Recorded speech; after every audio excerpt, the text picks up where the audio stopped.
Ajmal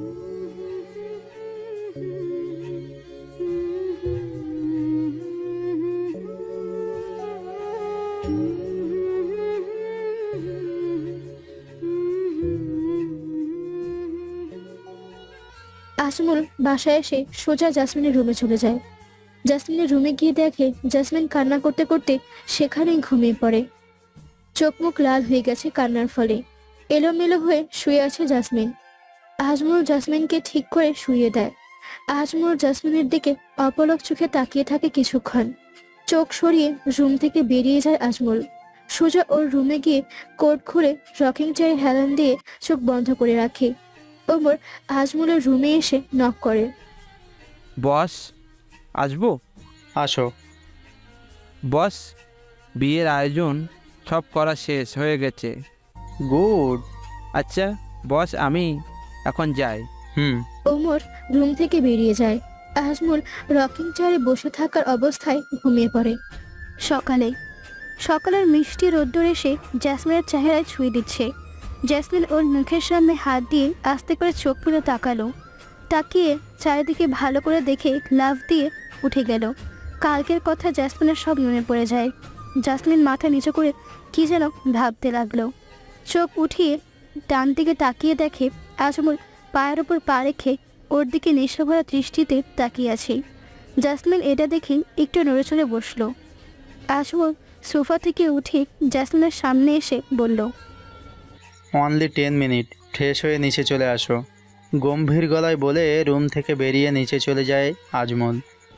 jasmine কিছুক্ষণ সেখানেই থ মেরে বসে থাকে। একজন সার্ভেন্ট এসে জ্যাসমিনকে একটা জামা দিয়ে যায়। ম্যাম, এই ড্রেসটা চেঞ্জ করে এই ড্রেসটা পরে আসুন। আমি জামা চেঞ্জ করব না। ম্যাম, এটা স্যারের অর্ডার, স্যার রাগ করবেন। জাসমিন একবার জামার দিকে তাকায় আর একবার ঘড়ির দিকে। তাড়াতাড়ি করে বিছানা থেকে উঠে ফ্রেশ হতে চলে যায়। ফ্রেশ হয়ে বেরিয়ে সোজা নিচে চলে যায়। জাসমিন সিঁড়ি দিয়ে নামার সময় দেখে আজমল রাগী মুড নিয়ে বসে আছে। জাসমিন কিছুটা ভয় পেয়ে যায়। জাসমিন নিচে নেমে টেবিলের সামনে এসে মাথা নিচু করে দাঁড়ায়। 5 minutes late. I don't like to be late. Do not forget this time. Mind it? খেতে বসো জাসমিন। জাসমিন চুপচাপ চেয়ারে বসে পড়লো। মাথা নিচু করে খেতে শুরু করলো।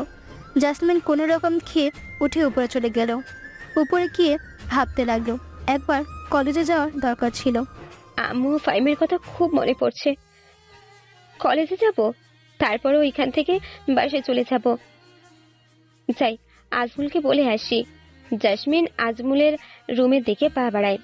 আমি তো আজমুলের রুম চিনি না, তাহলে এত বড় বাড়ি কোনটা আজমুলের রুম আমি কিভাবে বুঝবো? যাক, খুঁজে দেখি।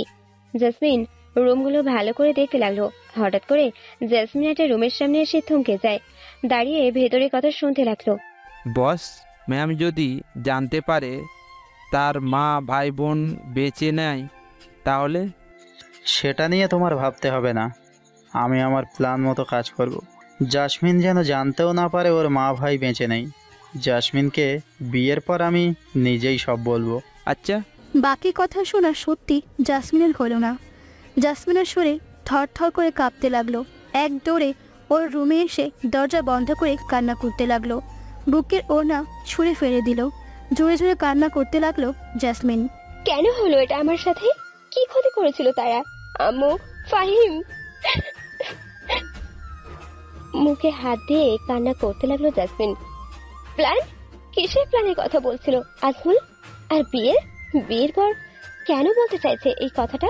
তার মানে কি আজমুল আমার আম্মু ফাহিমকে মেরে? আল্লাহ, আমার শ্রেষ্ঠের সম্বলকে কেড়ে নিল ওই আজমুল। আমি আপনাকে কোনো দিনও বিয়ে করব না আজমুল খান। রাগী গলায় বলে চোখ মুছে ওড়না গায়ে জড়িয়ে গেট খুলে আজমুলের রুমের দিকে পা বাড়ায়। আজমুলের রুমের সামনে এসে দরজায় নক করতে লাগলো। আজমুল জাসমিনকে দেখে বলল, কাম জাসমিন। জাসমিন রুমের ভেতরে গেল। আমি কলেজে যেতে চাই। ওয়াই? কলেজে আজ একটা ইম্পর্টেন্ট ক্লাস আছে। ওকে, বডিগার্ডকে বলে দিচ্ছি তোমাকে কলেজে নামিয়ে দিয়ে আসবে। জাসমিন এটা শুনে রুম থেকে বেরিয়ে যেতে নিলে আজমল জাসমিনকে থামিয়ে দেয়। দাঁড়াও জাসমিন। জাসমিন আজমলের কথা শুনে থেমে যায়। আজমল জাসমিনের কাছে এসে জাসমিনের কোমর জড়িয়ে ধরে এক হাত জাসমিনের মাথার পেছনের দিকে নিয়ে জাসমিনের কপালে চুমু এঁকে দেয়। জাসমিনের ঘৃণা হতে লাগলো আজমলের স্পর্শে।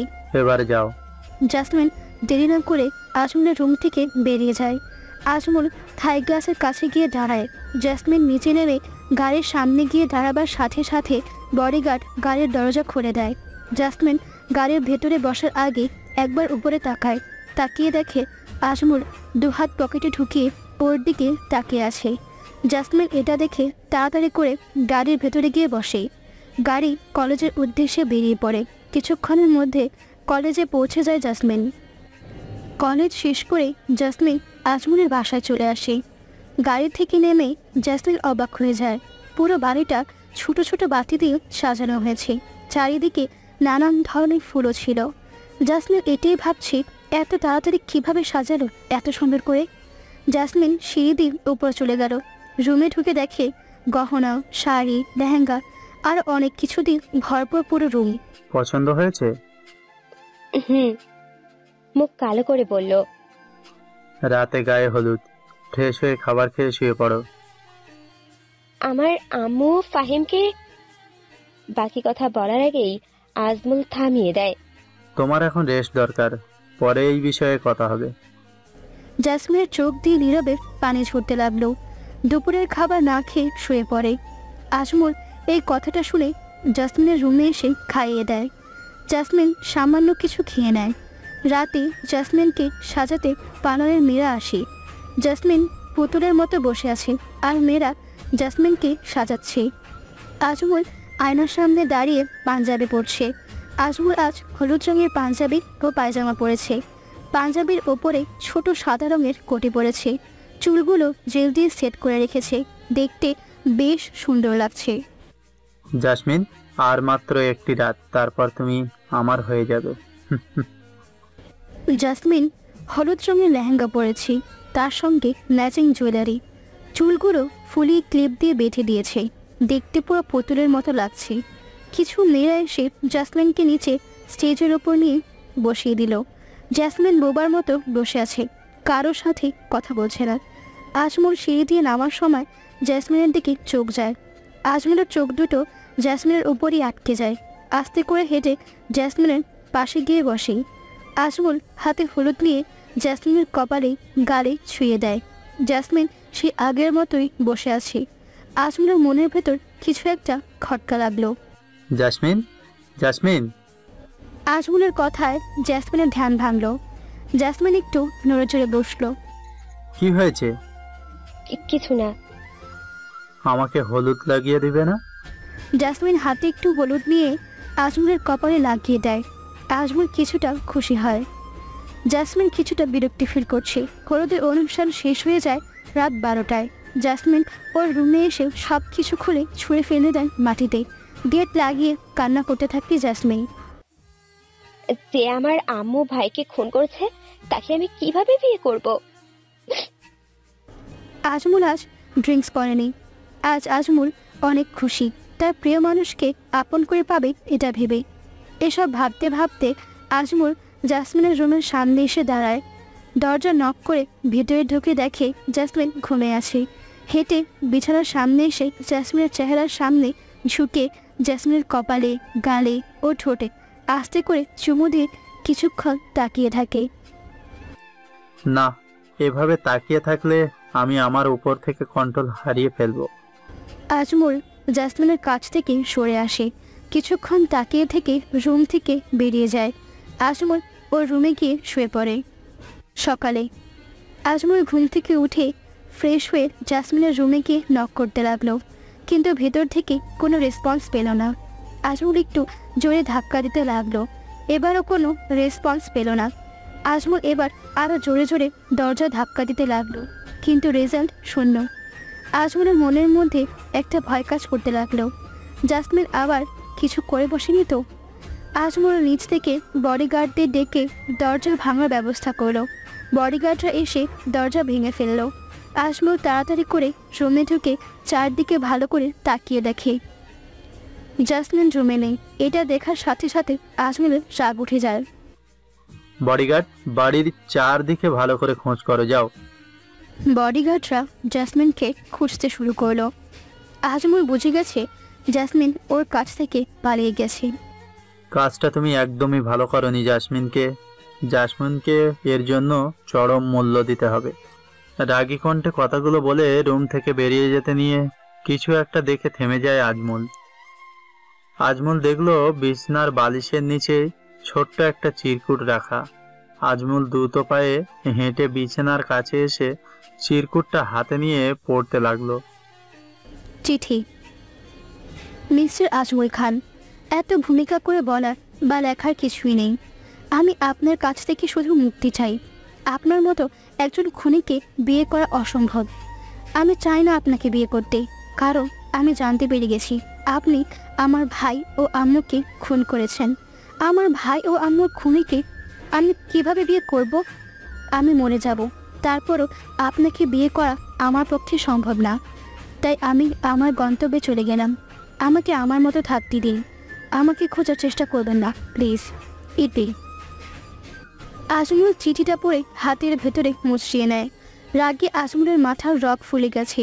জোর পায়ে হেঁটে রুম থেকে বেরিয়ে নিচে নেমে বলতে লাগলো, অমর। জি বস, বলুন। বাংলাদেশের সব থানায়, সব দেশে, সব এলাকায়, airport, bus stand, launch, train, সব জায়গায় খোঁজো জাসমিনকে আমার চাই। ওকে বস। ওমর বডিগার্ডদের সাথে নিয়ে বেরিয়ে পড়ল। আজমল ওর রুমে গিয়ে রকিং চেয়ারে বসে চোখ বন্ধ করে রাগ কন্ট্রোল করতে লাগলো। জাসমিন, একবারও আমাকে না জিজ্ঞাসা করে নিজেই ডিসিশন নিয়েছো পালিয়ে কোথায় যাবে? যেখানেই থাকো না কেন খুঁজে তোমাকে বের করবই। আমার কাছ থেকে পালানো এত সোজা না। লন্ডনের এয়ারপোর্ট থেকে বেরিয়ে এলো জাসমিন। বাহিরে দাঁড়িয়ে ট্যাক্সির জন্য অপেক্ষা করছি। একটা ট্যাক্সি নিয়ে হোস্টেলের উদ্দেশ্যে যেতে লাগলো। জাসমিন চোখ বন্ধ করে ভাবতে লাগলো, স্যার প্লিজ, আমি যে স্কলারশিপ পেয়েছি সেটা আজমলকে বলবেন না। আজমলকে তুমি কিভাবে চেনো? আজমল আমার মা ও ভাইকে খুন করেছে। হোয়াট? তুমি কি বলছো জেসমিন? আমি ঠিক বলছি স্যার। জেসমিন প্রথম থেকে শেষ পর্যন্ত সবটাই প্রিন্সিপালকে বলল। প্রিন্সিপাল জাসমিনের কথা শুনে সামনে থাকা পানির গ্লাসের সব পানি ঢকঢক করে খেয়ে ফেললো। তুমি বলতে চাচ্ছ আজমল তোমাকে ভালোবাসে? হ্যাঁ স্যার, আপনার কাছে আমার একটাই অনুরোধ, আপনি প্লিজ আমার স্কলারশিপের টাকা আজমল খানকে বলবেন না। Please sir, please. ঠিক আছে, আমি বলবো না, কিন্তু তুমি আজমলের পাওয়ার সম্পর্কে জানো না। তোমাকে খুঁজে বের করা ওর একদিন সময়ও লাগবে না। আর খুঁজে পেলে কি করবে তোমাকে সেটা তোমার অজানা নয়। জানি স্যার, তারপরেও আমি ওর কাছ থেকে পালিয়ে থাকতে চাই। প্লিজ স্যার, আপনি আমার এই হেল্পটা করুন, আমার প্লিজ। আচ্ছা ঠিক আছে, আমি বলবো না। তোমার ফ্ল্যাট কাল ভোর 5টায়। তুমি কি আজমলের কাছ থেকে পালিয়ে আসতে পারবে? ওর বাড়িতে কড়া পাহারা আছে, সেখান থেকে তুমি কিভাবে বের হবে? সেটা আমার উপর ছেড়ে দিন স্যার, আমি এখন আসছি sir. All the best jasmine, তোমার কোনো কিছু প্রয়োজন হলে আমাকে বলবে। ঠিক আছে স্যার। এসব ভাবতে ভাবতে জাসমিন হোস্টেলে পৌঁছে গেল। হোস্টেলের ভেতরে গিয়ে দেখে কিছু মেয়েরা পড়ছে, কিছু মেয়েরা ঝগড়া করছে, আর কিছু মেয়েরা ফোন নিয়ে ব্যস্ত। জাসমিন একজনকে জিজ্ঞেস করলো, এই যে আপু, আমার রুমটা কি একটু দেখিয়ে দেবে? মেয়েটা জাসমিনের কথা শুনে পা থেকে মাথা পর্যন্ত একবার দেখলো, তারপর বলল, জানি না, ম্যামের কাছে জিজ্ঞেস করো কি। এটা বলে মুখ বেঁকিয়ে চলে গেল। জাসমিন হেঁটে হোস্টেলের ভেতরে গিয়ে ম্যামের সাথে দেখা করলো। ম্যাম জাসমিনকে ওর রুম দেখিয়ে দিল। জাসমিন ওর রুমে গিয়ে ব্যাগ রেখে বিছানায় বসে পড়লো। হে আল্লাহ, আমি যেন আমার স্বপ্নটা পূরণ করতে পারি, আজমল যেন আমাকে খুঁজে না পায়। আম্মু ভাই, তোমাদের খুব মিস করছি। বস কাঁপা কণ্ঠে বলল, জাসমিনকে খুঁজে পেয়েছো? বস এখনো খুঁজে পাওয়া যায়নি, আমরা চেষ্টা চালিয়ে যাচ্ছি। আজমল এই কথা শুনে সামনে থাকা ডাইনিং টেবিলটা হাত দিয়ে উল্টিয়ে ফেলে দিল। ওমর ভয় পেয়ে কিছুটা দূরে চলে গেল। I don't want to hear any why I and Jasmine. খুঁজে বের করো জাসমিনকে। Go now. ওমর আজমলের সামনে থেকে চলে গেল। আজমল রাগে ফোঁস করতে করতে উপরে চলে যায়। অনেক পালিয়ে বেরিয়েছো আমার কাছ থেকে, এখন কোথায় যাবে জাসমিন? প্লিজ আমাকে ছেড়ে দিন, আমি আপনার সাথে যাব না। না, তোমাকে এবার বোঝাবো এই আজমলের সাথে গেম খেললে কি হয়। জাসমিন ওর সর্বশক্তি দিয়ে আজমলকে সরানোর চেষ্টা করছে, কিন্তু সরাতে পারছে না। আজমল ওর কাজ চালিয়ে যাচ্ছে। না। জাসমিন লাফ দিয়ে উঠে বসে। শরীর ঘেমে অস্থির হয়ে গেছে জাসমিনের। জাসমিন এতক্ষণ স্বপ্ন দেখছিল। তার মানে আমি এতক্ষণ স্বপ্ন দেখছিলাম? অনেক ভয়ঙ্কর ছিল স্বপ্নটা।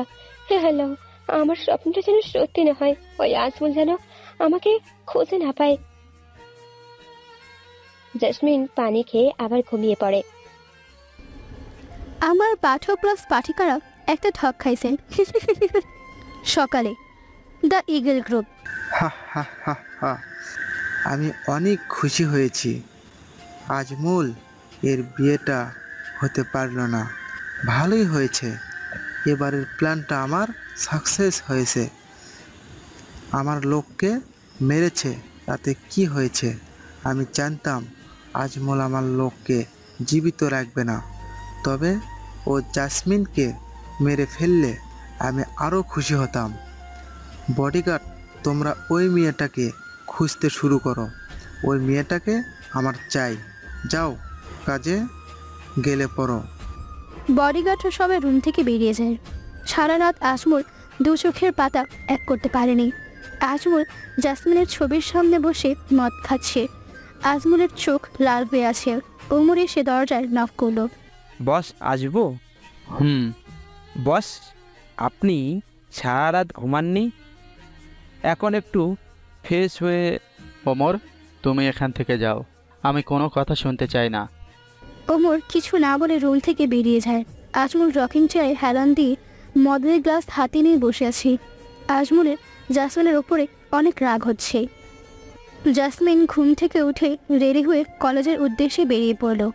এখানে রাস্তাঘাট জাসমিন কিছুই চেনে না। ওর সাথে একটা মেয়ে ছিল, সেই মেয়েটিও বাংলাদেশ থেকে এখানে পড়তে এসেছে। ওরা একটা ট্যাক্সি করে কলেজে পৌঁছে গেল। নতুন কলেজ, নতুন জায়গায় জাসমিনের কাছে ভালোই লাগছিল। ক্লাস শেষ করে বাসায় আসছিল ওরা দুজন। জাসমিনের কাছে টাকা ছিল না, তাই লিমাকে নিয়ে হেঁটে হেঁটে হোস্টেলে যাওয়ার কথা বলল। আচ্ছা জাসমিন, তোমার কেউ নেই? জাসমিন বড় একটা নিঃশ্বাস ফেলে বলল, না, তোমার তো সবই আছে, তাই না? হ্যাঁ, আমরা দুই ভাই বোন। আমাদের পরিবারে মোট 4 জন। আমাদের পরিবার সবাই অনেক ফ্রি, খুব মজা করি আমরা। জানো জাসমিন, ভাইয়া আমার সাথে সবসময় ফাজলামো করে, খুব ভালো লাগে আমার। অনেক মজা করি যখন আমরা একসাথে হই। ফুল পরিবার যারা আছে তারাই অনেক হ্যাপি। জাসমিনের লিমার কথা শুনে মন খারাপ হয়ে গেল। চোখে পানি চলে এসেছে। আড়ালে চোখের পানি মুছে ফেলল। কি হয়েছে জাসমিন? কিছু না লিমা। আচ্ছা জাসমিন, তোমার বিষয়ে কিছু বলো। আমার বিষয়ে কি বলবো? যেমন ধরো, তুমি কাকে বেশি ভালোবাসতে, বা সবচেয়ে তোমার কোন জিনিসটা বেশি ভালো লাগতো, এইরকম কিছু। মা, বাবা, ভাইয়ের পর যদি আমি কাউকে ভালোবাসি বা ভালোবাসতাম, তাহলে সেটা হলো আমি। আমি মানে? আমি নিজেকে খুব বেশি ভালোবাসি, এখনো বাসি। আমার সব বান্ধবীরা এই বিষয়ে জানতো। ওরা এটা শুনে আমাকে মিস্টার জাসমিন বলে ডাকতো। তাই নাকি? তাহলে আমিও তোমাকে মিস জাসমিন বলে ডাকবো, কি বলো? তোমার ইচ্ছা? আচ্ছা, আমি তোমাকে তুই করে বলি। অবশ্যই বলতে পারিস। ঠিক আছে। ওরা কথা বলতে বলতে হোস্টেলে চলে আসে। জাসমিন ওর রুমে গিয়ে ভাবতে লাগলো। আমার হাতে টাকা নেই, আমাকে একটা ছোটখাটো জব করতে হয়, নিজের খরচ চালাতে হয়। প্রিন্সিপাল স্যার এর কাছে একটা কল দিয়ে দেখি, তবে আমার ফোন দিয়ে না, সেটা বন্ধই থাক। লিমার ফোন দিয়ে কথা বলতে হবে, আর না হলে আজমল আমার লোকেশন সহজেই পেয়ে যাবে। সেটা আমি চাই না। জাসমিন নিচে গিয়ে লিমার ফোনটা দিয়ে কথা বলে ওর রুমে চলে আসে। পরের দিন জাসমিন চাকরি হয়। একটি রেস্টুরেন্টে চাকরি হয়ে যায় জাসমিনের। জাসমিন পড়ালেখার পাশাপাশি জব করতে শুরু করে। এইভাবেই জাসমিনের দিনগুলো কাটতে লাগলো। নিজের কেরিয়ার নিয়ে ব্যস্ত হয়ে পড়ল জাসমিন। একে একে কেটে যায় 10টি দিন। এই 10 দিনে আজমল আসমিনকে পাগলের মতো খুঁজেছে, কিন্তু কোথাও খুঁজে পায়নি জাসমিনকে। 10 দিন কেটে গেল, এখনো জাসমিনকে খুঁজে পাওনি তোমরা? কি করছো তোমরা সবাই? ডেভিড, সবাই মাথা নিচু করে দাঁড়িয়ে আছি।